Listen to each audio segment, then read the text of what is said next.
நம்ம வந்துட்டு ஒல்லியா இருக்கணும், வெயிட் லாஸ் பண்ணணும் அப்படின்னு சொல்லிட்டு எவ்வளவோ கஷ்டப்படுறோம், நிறைய விஷயங்கள் ஃபாலோ பண்றோம்.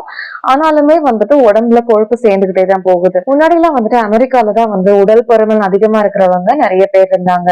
ஆனா இப்ப இந்தியா வந்துட்டு பாப்புலேஷன்ல மட்டும் கிடையாது, இந்த ஒபிசிட்டி, சர்க்கரை வியாதி இது எல்லாத்துலயுமே மத்த எல்லா நாடுகளையும் தாண்டி ராக்கெட் வேகத்துல மேல போயிட்டுதான் இருக்கு. ஆனா இந்த ஜப்பான் மக்களை மட்டும் பாத்தீங்கன்னா அவங்க எந்த கஷ்டமும் பட மாட்டாங்க, எக்ஸசைஸ் கூட சரியா பண்ண மாட்டாங்க. ஆனா எல்லாரும் வந்துட்டு ஒல்லியாவே இருப்பாங்க. அவங்க ஜப்பான் மக்கள் தொகையில வந்துட்டு மொத்தமாவே பாத்தீங்கன்னா ஒரு 4.5ல இருந்து ஒரு 5% இந்த ஒபிசா இருக்கிறவங்க, அதாவது உடல் பருமனா இருக்கிறவங்க வந்துட்டு இருப்பாங்களாம். இது வந்து நம்ம நாடு அமெரிக்கா இவங்களெல்லாம் வந்து கம்பேர் பண்ணும்போது பல மடங்கு ரொம்ப ரொம்ப குறைவு. அவங்க எல்லாரும் ஃபிட்டாவும் இருக்காங்க, ரொம்ப ஆக்டிவாவும் இருக்காங்க. சோ அந்த மாதிரி அவங்க ஒல்லியா இருக்கிறதுக்கு எந்த ஹேபிட்ஸ் எல்லாம் அவங்களுக்கு வந்துட்டு உதவி பண்ணுது அப்படிங்கறதுல நம்ம ஒரு 8 விஷயங்களை தான் வந்துட்டு பார்க்க போறோம். சோ இந்த 7வது 8வது விஷயம் வந்துட்டு ரொம்ப ஈஸியா நம்ம ஃபாலோ பண்ணலாம். ஆனா வெயிட் லாஸ் வந்துட்டு ரிசல்ட்ஸ் ரொம்ப சூப்பரா கொடுக்கும். கண்டிப்பா இதை மிஸ் பண்ணிடாதீங்க. இது எல்லாமே வந்துட்டு அவங்க ஒல்லியா இருக்கணும் அப்படின்னு சொல்லிட்டு கஷ்டப்பட்டு செய்யற விஷயங்கள் கிடையாது. அவங்க அன்றாட வாழ்க்கையில வந்துட்டு தினம் தினமும் அவங்க கடைபிடிக்கிற பழக்கங்கள் தான் அவங்க ஒல்லியா இருக்கிறதுக்கும் ஹெல்ப் பண்ணுது. சோ நம்மளும் வந்துட்டு இன்னையில இருந்து இதுல வந்துட்டு இந்த 8ல அட்லீஸ்ட் ஒரு 5 ஹேபிட்ஸையாவது நம்மளோட டெய்லி லைஃப் ஸ்டைல்ல கொண்டு வரதுக்கு முயற்சி பண்ணலாம். இது உங்களோட வெயிட் லாஸ் ஜேர்னிக்கு ரொம்ப ரொம்ப ரொம்ப உதவியா இருக்கும். ஸோ வீடியோவை ஸ்கிப் பண்ணாம கடைசி வரைக்கும் பாருங்க. முதல் விஷயம் பாத்தீங்கன்னா நம்மளோட டேஸ்ட் பட்ஸ், அதாவது நம்ம நாக்குல இருக்கக்கூடிய டேஸ்ட் அறியக்கூடிய நரம்புகள், அது வந்துட்டு சின்ன வயசுல இருந்து அந்த நாட்டுல அவங்க வந்துட்டு அதை ட்ரெயின் பண்ணிடுவாங்களாம். அதாவது ஆரோக்கியமான உணவை மட்டுமே குழந்தைங்களுக்கு கொடுத்து கொடுத்து இதுதான் வந்துட்டு நார்மலான உணவோட சுவை அப்படின்னு சொல்லிட்டு அந்த குழந்தைங்க மனசுல நல்லா ரெஜிஸ்டர் ஆயிடுமா. ஆனா நம்ம ஊர்ல எல்லாம் எப்படி சின்ன குழந்தைக்கே வந்துட்டு குழந்தை அழுவான், அடம் பிடிப்பான் அப்படின்னு சொல்லிட்டு பிஸ்கட் கொடுக்கறது, பிரெட் கொடுக்கறது, ஸ்வீட்ஸ் எல்லாம் வந்து சின்ன வயசுலயே கொடுக்கறது, பர்த்டேனா வந்துட்டு இந்த நிறைய கெமிக்கல்ஸ் எல்லாம் போட்டு கிரீம் எல்லாம் போட்டு கேக் வந்துட்டு கட் பண்றது, சாக்லேட்ஸ் வாங்கி கொடுக்கறது, அழுதா இந்த மாதிரி நம்ம சின்ன வயசுல கொடுக்குற எல்லா டேஸ்டும் அவங்க மூளையிலயும் நரம்புலையும் ரொம்ப ஆழமா பதிஞ்சிரும். சோ குழந்தைகளுக்கு மட்டும் கிடையாது, பெரியவங்களுக்குமே வந்துட்டு நம்மளோட சுவைக்கான நரம்புகளை நம்மளால பழக்கப்படுத்த முடியும்.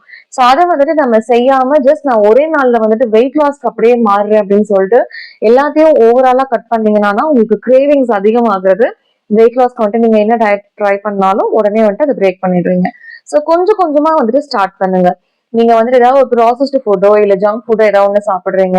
ஃபார் எக்ஸாம்பிள் வந்துட்டு வாரத்துல ஒரு நாள் நீங்க வந்துட்டு அந்த லேஸ் சிப்ஸ் பாக்கெட் எல்லாம் சாப்பிடுறீங்க, இல்ல வாரத்துல ஒரு நாள் வந்துட்டு அந்த ஃபேண்டா, கோகோ கோலா அந்த மாதிரி ஏதாவது வாங்கி குடிக்கிற பழக்கம் இருக்கு, இல்ல 2 நாளைக்கு ஒரு டைம் குடிக்கிற பழக்கம் இருக்கு அப்படின்னாலும் ஏதாவது ஒரு விஷயத்த ஸ்வாப் பண்ணிக்கோங்க. அதாவது நீங்க சாப்பிடுற லேஸ்க்கு பதிலா ஒரு கப் வந்துட்டு சுண்டல் வாங்கி சாப்பிடலாம், இல்ல நீங்க குடிக்கிற பாட்டில் ஜூஸ்க்கு பதிலா இளநியோ இல்ல கரும்பு ஜூஸோ வந்துட்டு குடிக்கலாம். சோ அந்த மாதிரி முன்னாடி சாப்பிட்டு இருந்த உணவுக்கு பதிலா புதுசா வந்துட்டு ஒரு ஆரோக்கியமான உணவை உங்களோட ரொட்டீன்ல வந்து இன்ட்ரோடியூஸ் பண்ணுங்க.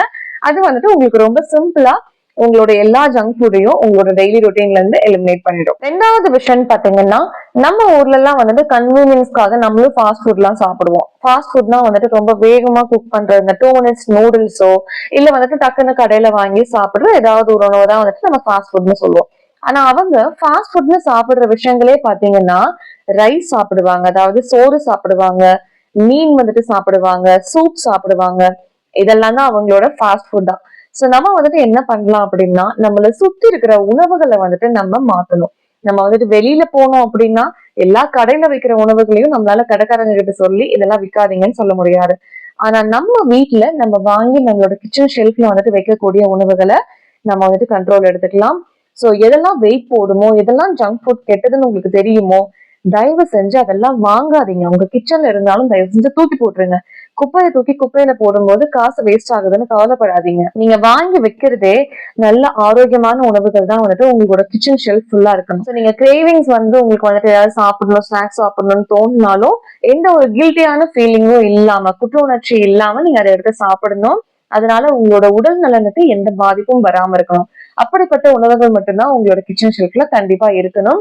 இது உங்களுக்காக மட்டும் இல்ல, உங்க குடும்பத்துல உள்ளவங்களுக்கும் கண்டிப்பா வந்துட்டு ஒரு பெரிய மாற்றமா இருக்கும். 3வது விஷயம் வந்துட்டு ரொம்ப பாப்புலரான ஒரு விஷயம் தான் ஹர ஹச்சி பூ அப்படின்னு சொல்லுவாங்க. அதாவது நம்ம ஊர்ல எல்லாம் சாப்பிடும் போது நம்ம வந்துட்டு வயிற்றுல இன்னும் இடம் இருக்கா அப்படின்னு சொல்லிட்டு சாப்பாடை வச்சு அழுத்தி அழுத்தி இன்னும் வந்துட்டு போட்டு சாப்பிட்டுக்கிட்டே இருப்போம் டேஸ்டா இருந்ததுன்னா. ஆனா அவங்க எல்லாம் வந்துட்டு எப்பவுமே 80% வயிறு வந்துட்டு ஃபுல் ஆயிடுச்சு அப்படின்னா அதுக்கு மேல சாப்பிட மாட்டாங்களா, எழுந்துப்பாங்களாம். சோ இதுக்கு வந்துட்டு இந்த சாப்பாடை எடுத்து அதை வீண் பண்ணணும்னு அர்த்தம் கிடையாது.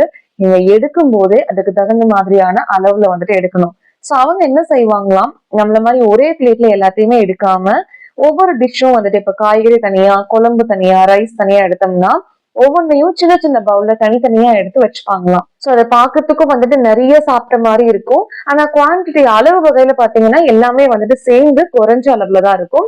முக்கியமா வந்துட்டு சோறுமே அவங்க ரொம்ப கம்மியா தான் சாப்பிடுவாங்களாம். காய்கறி, புரதம் இது எல்லாமே அவங்களோட பெரிய பெரிய பவுல்ல ஃபில் பண்ணிட்டு சோறு வந்துட்டு ஒரு சின்ன பவுல்ல தான் வச்சு சாப்பிடுவாங்களாம். நீங்களும் ட்ரை பண்ணி பாருங்க. வெயிட் லாஸ்க்கு நம்ம ஏற்கனவே இதை பத்தி நிறைய பேசியிருக்கோம். சோ இந்த ப்ரப்போர்ஷன் வந்துட்டு உங்களுக்கு ஒர்க் ஆகுதான்னு கண்டிப்பா ட்ரை பண்ணி பாருங்க. 4வது விஷயம் பாத்தீங்கன்னா நம்ம வெயிட் லாஸ்க்கு கண்டிப்பா பண்ண வேண்டிய ஒரு விஷயம், நம்ம சாப்பிடுற சர்க்கரையோட அளவு. நம்ம சாப்பிடுற சர்க்கரையோட அளவை விட 1/3, 4/1 சர்க்கரை தான் வந்துட்டு அவங்க சாப்பிடுறதா சொல்றாங்க. அதாவது நம்ம வந்துட்டு சர்க்கரையை வந்துட்டு டீ காஃபில போட்டு சர்க்கரையா சாப்பிடுறது மட்டும் இல்லாம நம்ம கண்ணுக்கே தெரியாம நம்ம பாக்கெட்ல வாங்கி சாப்பிடுற நிறைய உணவுகள்ல வந்துட்டு இந்த சர்க்கரை மிக்ஸ் ஆயிருக்கு. சோ அதெல்லாம் வந்துட்டு நம்ம கட் பண்ணாவே இந்த நோ சுகர் டயட்டுக்குள்ள நம்ம ரொம்ப ஈஸியா போயிடலாம். சோ நீங்க வந்துட்டு இந்த 2 ஸ்டெப்பை ஃபர்ஸ்ட் ஃபாலோ பண்ணுங்க. உங்களுக்கு வந்துட்டு சுகர் கட் டயட்டுக்குள்ள என்டர் ஆகணும் அப்படின்னா, அதாவது சர்க்கரையை கம்ப்ளீட்டா ஸ்டாப் பண்றதுக்கு முதல் விஷயம், நீங்க குடிக்கிற டீ காஃபி ஒரு நாளைக்கு 4 தடவை 3 தடவை குடிக்கிறீங்கன்னா அது ஏதாவது ஒரு கப்புக்கு பதிலா சர்க்கரை எல்லாம் எதுவுமே சேர்க்காம கிரீன் டீ மாதிரி ஏதாவது வந்துட்டு குடிச்சு பழகுங்க. சோ இது வந்துட்டு நீங்க 1 கப் அப்படியே அதுவே 2 கப் ஆகலாம். நீங்க நார்மலா குடிக்கிற டீ காஃபியை அப்படியே கொஞ்சம் கொஞ்சமா குறைச்சுக்கிட்டும் இது கொஞ்சம் கொஞ்சமா அதிகம் பண்ணிக்கிட்டு வரலாம். சோ இது வந்துட்டு உங்களுக்கு ரொம்ப ஹெல்ப் பண்ணும். 2வது விஷயம் பாத்தீங்கன்னா வேற ஷார்ட்கட்டே இல்ல. சர்க்கரையை கம்ப்ளீட்டா எப்படியாவது கஷ்டப்பட்டு ஒரு 2 மாசத்துக்கு சுத்தமா கையிலேயே தொடாதீங்க. நீங்க வாங்குற பாக்கெட்ல கூட பின்னாடி திருப்பி பாருங்க, அதுல சுகர்னு போட்டிருந்ததுன்னா அப்படியே வச்சிருங்க. அது உங்களுக்கு ரொம்ப பிடிச்ச ஸ்நாக்ஸா இருந்தாலும் சரி. சோ ஒரு 2 மாசத்துக்கு இதை நல்லா ஸ்ட்ரிக்டா ஃபாலோ பண்ணிட்டு அதுக்கப்புறம் நீங்க வழக்கமா குடிக்கிற உங்க அம்மா போட்டு கொடுக்குற காஃபியோ டீயோ வந்துட்டு வாங்கி குடிச்சு பாருங்களேன். இதுக்கு முன்னாடியும் அந்த 1 கப்ல வந்துட்டு நீங்க 2 ஸ்பூன் சர்க்கரை தான் போட்டு குடிச்சிருப்பீங்க. ஆனா இப்ப அதை எடுத்து குடிக்கும் போது ஐயோ என்ன இவ்வளவு சர்க்கரை போட்டிருக்கீங்க, என்னால அதை குடிக்கவே முடியலன்னு சொல்லிட்டு வச்சிருப்பீங்க. ஏன்னா உங்களோட நாக்குல உள்ள இந்த சுவை நரம்புகள் எல்லாமே சர்க்கரையே இல்லாம பழகினதுனால ரொம்ப கொஞ்சோண்டு சர்க்கரை கூட நமக்கு ரொம்ப தித்திப்பா வந்து தெரிய ஆரம்பிக்கும். சோ இதனால வந்துட்டு நீங்க திருப்பியும் இனிப்பு சாப்பிட ஆரம்பிச்சீங்கன்னா கூட முன்னாடி சாப்பிட்டதை விட ரொம்ப ரொம்ப குறைவான அளவுலயே உங்களுக்கு வந்துட்டு நல்ல திருப்தி கிடைக்கும். 5வது விஷயம் பாத்தீங்கன்னா நேரத்துக்கு சாப்பிடுறது. ஜப்பானிய மக்கள் வந்துட்டு எப்பவுமே காலையில அப்படின்னா இந்த டைம்குள்ள சாப்பிட்டு முடிச்சுட்டு அடுத்த வேலையை பார்க்க ஆரம்பிச்சிருவாங்க. அதே மாதிரிதான் மதியமும் இரவும். இரவு உணவை எப்பவுமே ரொம்ப ஏர்லியா எல்லாருமே சாப்பிட்டுருவாங்க ரொம்ப சீக்கிரமா. சோ நம்ம வந்துட்டு கண்டபடி கண்ட நேரத்துக்கு வந்துட்டு சாப்பிடுறதுனாலயே நம்ம உடம்புக்கு வந்துட்டு நம்ம இந்த நேரத்துலதான் உணவு கொடுப்போம் அப்படின்னு தெரியாது. சில நேரத்துல வேலையில பிஸி ஆயிட்டு உணவு கொடுக்காம கூட விட்டுருவோம். சோ நம்ம வந்துட்டு வேற ஏதாவது ஒரு விஷயத்துல மூழ்கி இருந்துட்டு அந்த மாதிரி சாப்பிடாம விடும்போது நம்மளோட பசி வந்துட்டு வயித்த கிள்ளும். சோ அந்த மாதிரி இருக்கும்போது நம்ம ஆரோக்கியமா சாப்பிடணும்னு நினைச்சாலும் நம்ம சுத்தி வந்துட்டு என்ன அவைலபிளா இருக்கோ அதைத்தான் சாப்பிடுவோம். ரோட்ல நடந்து போயிட்டு இருக்கீங்க இல்ல வண்டியில போயிட்டு இருக்கீங்கன்னா டக்குனு ஒரு ரோட்டு கடையில நிறுத்தி ஏதாவது ஒரு உணவை தான் வந்துட்டு சாப்பிட தோணும். சோ அந்த மாதிரி இல்லாம நேரத்துக்கு கரெக்டா சாப்பிடுங்க. அந்தந்த டைமுக்கு சாப்பிடுங்க. உங்க உடம்புக்கு அதுவே மிகப்பெரிய ஒரு டிசிப்ளினா இருக்கும் வெயிட் லாஸ்க்கு. 6வது விஷயம் பாத்தீங்கன்னா நம்ம எல்லாம் வெயிட் லாஸ்க்கு வந்துட்டு எவ்வளோ எக்ஸசைஸ் வந்துட்டு ட்ரை பண்ணிட்டு இருக்கோம். ஏதாவது புது புது ஜிம் கோச் கிட்ட செய்யறது, இல்ல புது புது யோகா ட்ரைனர்ஸ் கிட்ட செய்யறது, பிலாட்டிஸ் அது இதுன்னு ஏகப்பட்ட விஷயம் ட்ரை பண்ணுவோம். ஆனா அவங்க பாத்தீங்கன்னா எக்ஸசைஸ்க்குன்னு தனியா டைம் ஒதுக்க மாட்டாங்களாம். ஆனா அதுக்கு பதிலா அவங்களோட நாள் ஃபுல்லா செய்யக்கூடிய நிறைய செயல்கள்ல வந்துட்டு மூவ்மெண்ட்டை வந்துட்டு அவங்க சேர்த்துப்பாங்களாமா. அதாவது இப்போ நடந்து போற தூரத்துல வந்துட்டு ஒரு கடை இருக்கு, இல்ல ஒரு பஸ் ஸ்டாப் இருக்கு, இல்ல ஒரு ரயில்வே ஸ்டேஷன் இருக்கு அப்படின்னா அவங்க நடந்துதான் போவாங்களாமா. அதுக்காக ஆட்டோ பிடிச்சோ இல்ல கார் எடுத்துட்டோ போக மாட்டாங்களாம்.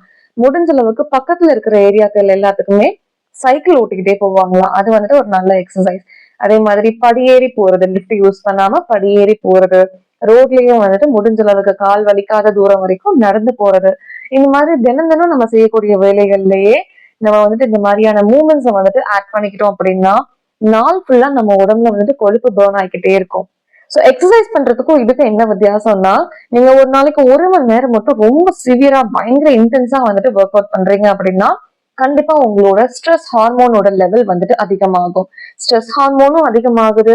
நீங்க வந்துட்டு கொழுப்பு குறைக்கிறதுக்கும் ட்ரை பண்றீங்க அப்படின்னா 2 வந்துட்டு ஒன்னோட ஒண்ணு மோதிக்கும். சோ வெயிட் லாஸ் வந்துட்டு உங்களுக்கு நடக்கிறது ரொம்ப ஸ்லோவா தான் இருக்கும், ரிசல்ட்ஸே கிடைக்காது.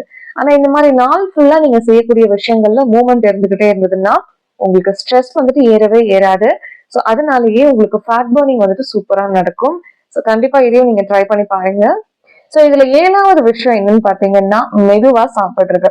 நம்ம வந்துட்டு எப்பவுமே இந்த ஃபாஸ்ட் ஃபுட் கல்ச்சருக்கே நம்ம கம்ப்ளீட்டா போயிட்டோம். தட்டுல வந்துட்டு சோறு போட்டா 5 நிமிஷம் 10 நிமிஷத்துக்குள்ள கம்ப்ளீட்டா சாப்பிட்டு முடிச்சிடணும்.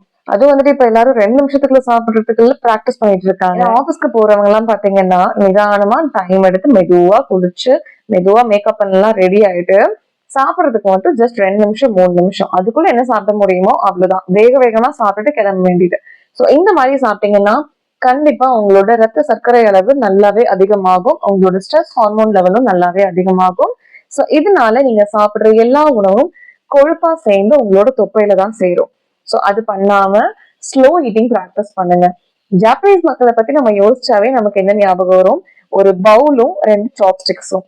சோ அதுல வந்துட்டு சாப்பிடும் போது அவங்க ரொம்ப அளவு கம்மியா எடுத்து நல்லா மென்னு மெதுவாதான் சாப்பிடுவாங்களாம். சோ உங்களுக்கு வேணும்னா நீங்களும் சாப்ஸ்டிக்ஸ் எல்லாம் ட்ரை பண்ணலாம். இல்ல அப்படின்னா கையிலேயே சாப்பிடுங்க. ஆனா நல்லா டைம் எடுத்து பொறுமையா மென்னு உங்களோட உணவை நல்லா என்ஜாய் பண்ணி சாப்பிடுங்க. மெதுவா சாப்பிட்டீங்கன்னா உங்களோட சர்க்கரை அளவும் வேகமா ஏறாது. உடம்புல வந்துட்டு கொழுப்பும் வந்துட்டு அதிகமா படியாது. சோ ஃபேட் பர்னிங் வந்துட்டு நல்லா நடக்கும். சோ கண்டிப்பா இதை ட்ரை பண்ணி பாருங்க. மெல்லமா சாப்பிடுறது வெயிட் லாஸ்க்கு ரொம்ப ரொம்ப முக்கியமான ஒரு விஷயம். கடைசி 8வது விஷயம் மைண்ட்ஃபுல்லா வந்துட்டு சாப்பிடுறது. அதாவது நம்ம சாப்பிடும் போது இப்பெல்லாம் சின்ன குழந்தைங்களுக்கே சோறு ஊட்டணும்னா என்ன பண்றாங்க? கையில வந்துட்டு ஒரு மொபைலை கொடுத்து அதுல ஒரு வீடியோ கேமோ இல்ல வீடியோ ரைம்ஸ் வீடியோ அந்த மாதிரிலாம் இப்ப ஏகப்பட்டது இருக்கு. கோகோமலன் இருக்கு, இந்த மாதிரி நிறைய இருக்கு. சோ எதையாவது ஒண்ணு பார்க்க வச்சுட்டு அவங்களுக்கே தெரியாம வாய்க்குள்ள வந்துட்டு உணவை கொடுத்துக்கிட்டே இருக்குது. பெரியவங்களும் இதே தான் பண்றாங்க. சாப்பிடுறதுக்கு நான் போய் உட்காந்துட்டா போதும், எனக்கு இந்த கொஞ்ச நேரம் தான் ஃப்ரீ டைம் கிடைக்குதுன்னு சொல்லிட்டு ரீல்ஸ் பாக்குறது, ஷார்ட்ஸ் பாக்குறது, இது எல்லாமே நடக்குது. அந்த மாதிரி இல்லாம சாப்பிடும் போது உங்களோட முழு கவனமும் சாப்பாடு மேலதான் இருக்கணும். அந்த சாப்பாடு வந்துட்டு என்ன ருசியில இருக்கு, அதுல என்ன இருக்கு, அது வந்துட்டு உங்களுக்கு ஆரோக்கியமானதா இல்லையான்னு சொல்லிட்டு முழு கவனமும் சாப்பாடு மேல வைங்க. அதே மாதிரி உங்க உடம்ப வந்துட்டு கவனிங்க. உடம்பு வந்துட்டு சாப்பாடு போதும் அப்படின்னு தோணும் போது உங்களுக்கான சிக்னலை கொடுக்கும். ஏன்னா அந்த ஹார்மோன் சேஞ்சஸ் எல்லாம் நடக்கும்போது பசிக்கான ஹார்மோன், சாப்பாடு போதுங்கிறதுக்கான அந்த திருப்திக்கான ஹார்மோன், இது எல்லாமே வந்துட்டு சரியாதான் வேலை செய்யும். நம்ம தான் அதை கவனிக்காம விட்டுட்டு ஓவர் ஈட்டிங் வந்து பண்றோம்.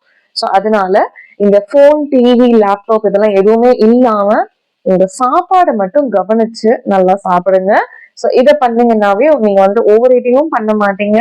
உங்களுக்கு வந்துட்டு கிரேவிங்ஸும் நல்லா கம்மியாகும். இதை பண்ணும்போது உங்களோட ஜீரணமும் ரொம்ப சூப்பரா நடக்கும்.